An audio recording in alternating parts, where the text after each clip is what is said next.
Minasan konnichiwa, selamat datang di kelas CWD Japanese with Tiara, kelas bahasa Jepang tanpa basa-basi.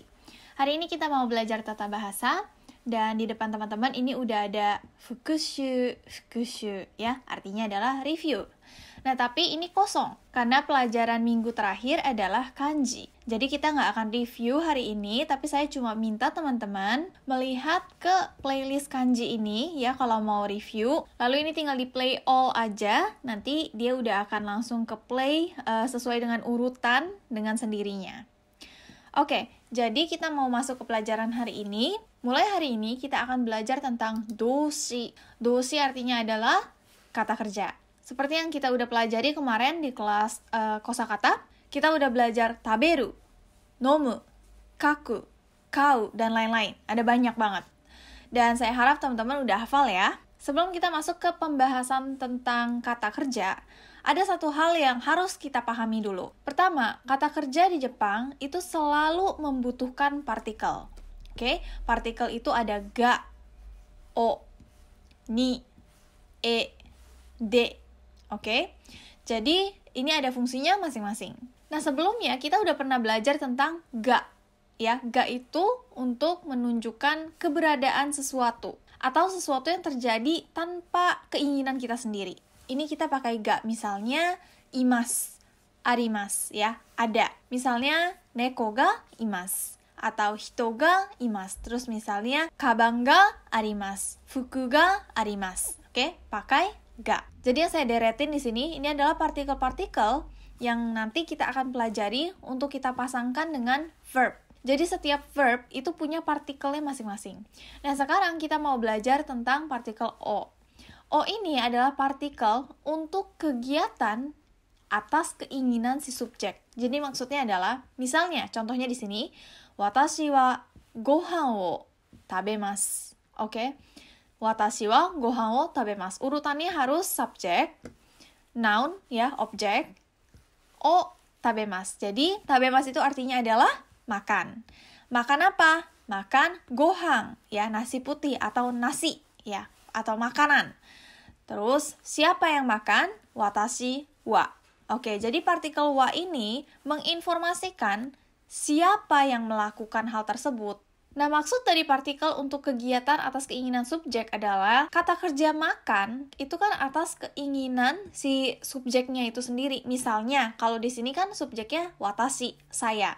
Siapa yang makan? Saya. Atas keinginan siapa dia makan? Ya, atas keinginan saya sendiri gitu. Atas keinginannya si subjek sendiri. Makanya pakai partikel o. Terus di sini saya kasih tanda kurung kayak gini di bagian subjek itu karena di Jepang ada kalanya kita tidak perlu menyebutkan subjeknya karena sudah tahu gitu. Saya minum air, meskipun tidak ada sayanya tapi orang-orang udah tahu, oh kamu yang minum air. Terus misalnya Nihongo benkyou shimasu. Siapa yang belajar? Saya, tapi tidak ditulis.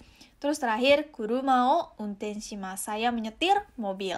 Pembahasan tentang partikel sampai di situ dulu. Sekarang kita mau masuk ke materi yang sesungguhnya. Oke, jadi di pelajaran yang dulu banget, di pelajaran minggu pertama, kalau teman-teman masih ingat, saya pernah bilang kalau dalam bahasa Jepang, itu ada versi kasual dan versi sopan. Jadi di sini teman-teman bisa lihat, kalau di versi sopan, ini orangnya pakai jas. Maksudnya adalah dalam keadaan formal kita memakai bahasa yang sopan. Atau misalnya saat kita berbicara dengan profesor, guru kita, atau sama orang-orang asing yang tidak kita kenal, kita harus memakai bahasa sopan. Nah, tapi kalau kita sudah dekat sama seseorang, atau untuk anak kecil, atau untuk orang-orang yang sebaya dengan kita bisa memakai bahasa kasual. Yang selama ini kita pelajari itu semuanya adalah bahasa sopan. Dan kalau kita lihat ke gambar yang sebelah kiri ini, semuanya itu berubah seiring berjalannya dengan waktu. Kalau lampau, dia punya formulanya sendiri. Kalau ima atau sekarang, dia punya formulanya sendiri. Kalau kejadian masa depan, dia punya formulanya sendiri. Nah, tapi saya minta teman-teman gak usah terlalu ribet mikirin ini. Sekarang kita gak akan belajar yang kasualnya dulu, kita belajar yang sopannya dulu. Oke, sekarang kita mau lebih fokus ke bagian yang atas. Di pelajaran kosakata kemarin, kita udah belajar tentang verb, ya kan? Ada banyak verbnya.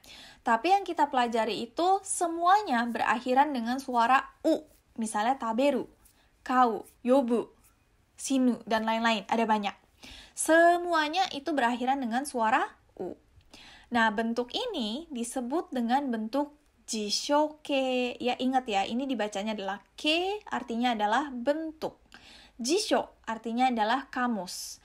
Jadi artinya adalah bentuk kamus.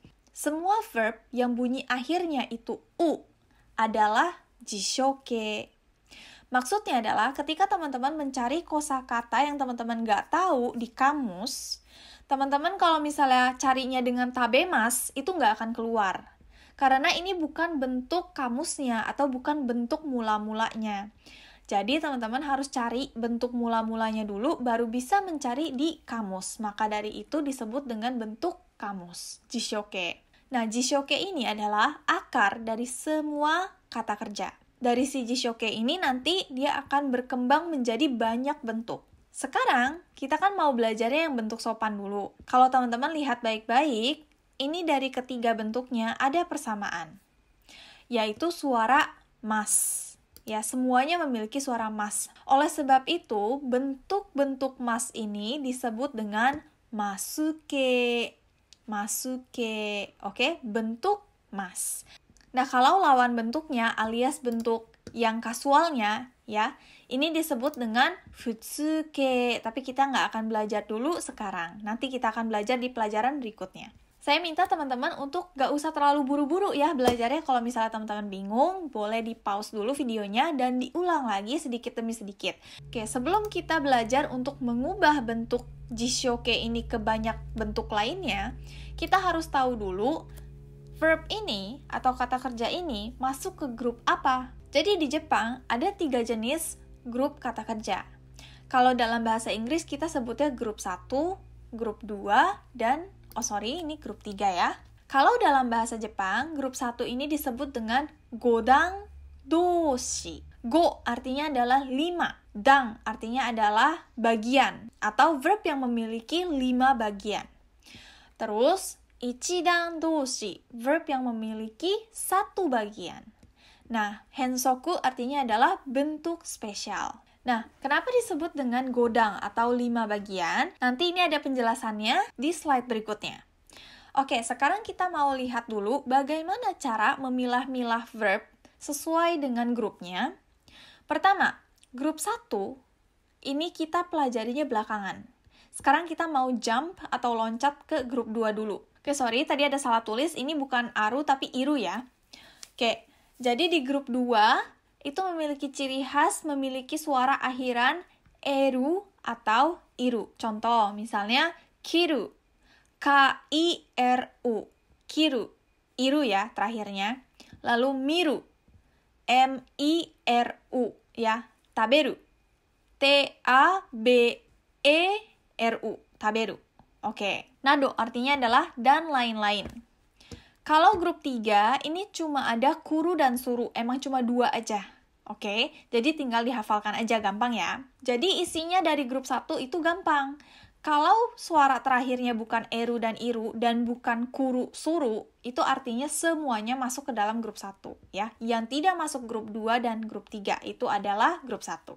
Oke, sekarang kita mau belajar bentuk yang pertama. Kita belajar satu-satu ya. Untuk grup 1, suara U di akhir diubah menjadi suara i. Oke, jadi di sini ada kau. Suara u-nya diganti dengan suara i. Berarti menjadi ditambahkan mas. Kaimas. Paham ya? Contoh lain, misalnya motsu. Motsu. U-nya diganti i. Mochimasu. Tsukuru artinya membuat. Suara u-nya diganti dengan suara i menjadi ri. Mas. Tsukurimasu. Lalu shinimasu.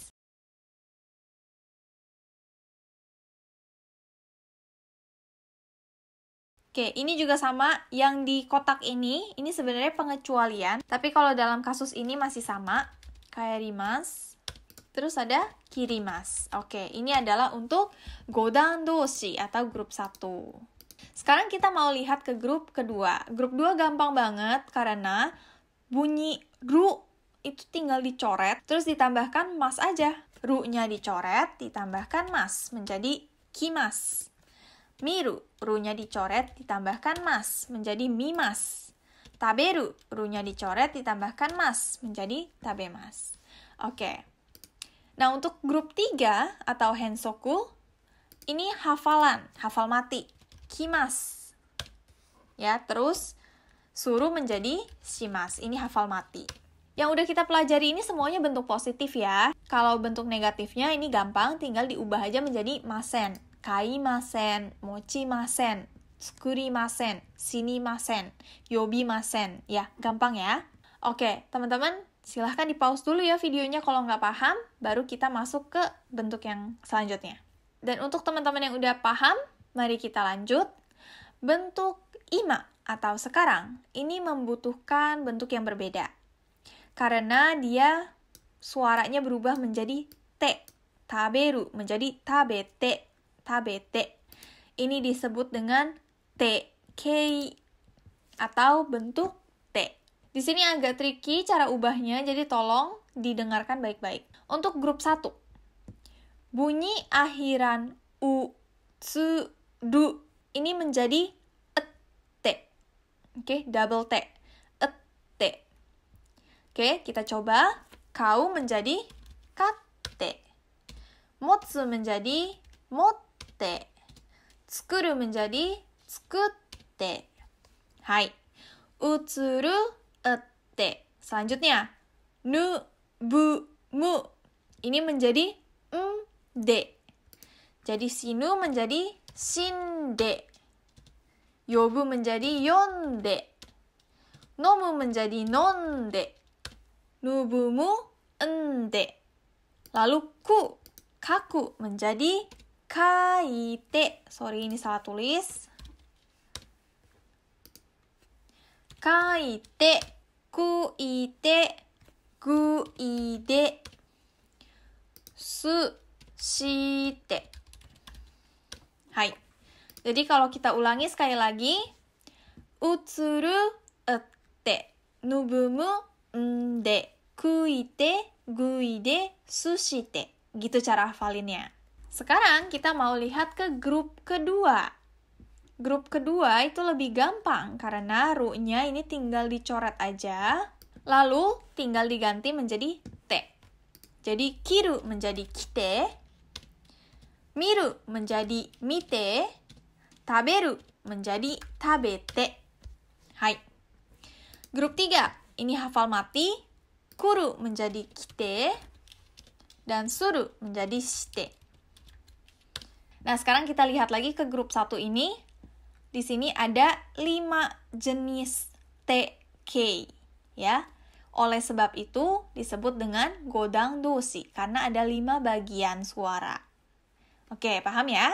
Nah, sekarang kita mau lihat ke kolom yang bawah sini, yang warna kuning. Ini adalah pengecualian. Karena ini dibacanya adalah kaeru, ya, akhirannya eru. Tapi dia masuk ke godang doshi.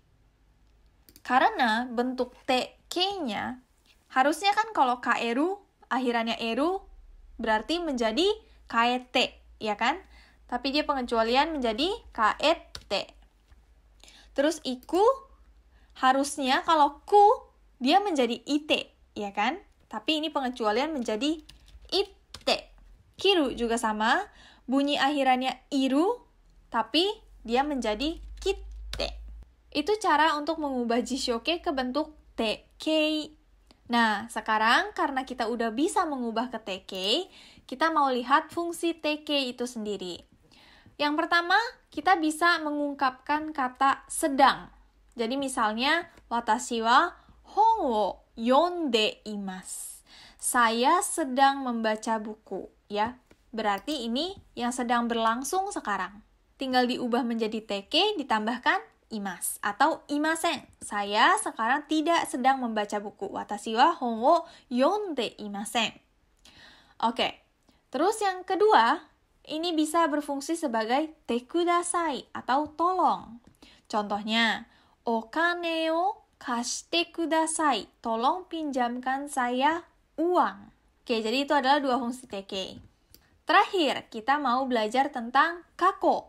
Past tense ini gampang kalau untuk bentuk mas, karena caranya simple. Suara u diubah ke suara i, terus ditambahkan mashita. Sama persis. Cuma bedanya belakangnya bukan mas, tapi mashita. Ya, motsu menjadi mochimashita. Tsukuru, tsukurimashita. Untuk grup 2 pun sama. Tinggal kita coret ru-nya, tambahkan mashita. Untuk grup 3, kuru menjadi kimashita, suru menjadi shimashita. Oke, ini semuanya bentuk positif dan bentuk negatifnya tinggal diganti menjadi masen deshita. Masen deshita. Kaimasen deshita. Mochimasen deshita. Ya, semuanya sama. Oke, jadi itu adalah pelajaran kita hari ini. Kita mau review dulu sekarang. Jadi tadi kita udah belajar ada jishoke, ya, akar dari segala verb. Bentuk ini nanti bisa diubah menjadi shorai, ima, dan kako. Nah, tadi kita udah belajar shorai. Cara ubahnya itu gampang banget. Tinggal lihat aja grupnya mana, terus ada caranya masing-masing. Di sini udah saya rangkum. Terus kalau ima atau yang sedang berlangsung sekarang itu tinggal diubah ke tk, terus ditambahkan imas atau imasen. Artinya adalah sedang. Terus tk ini juga bisa dipakai sebagai kata tolong. Okane o kashite kudasai. Tolong pinjamkan saya uang. Terus yang terakhir kako. Kako artinya masa lalu. Kalau masa lalu itu sama persis seperti shorai, tapi bedanya dia pakai mashita. Terus bentuk negatifnya menjadi masen deshita. Jadi itu adalah pelajaran kita hari ini. Dan besok kita masih akan belajar tentang kosakata lagi. Oke, selamat belajar dan sampai jumpa di kelas berikutnya. Mata ne!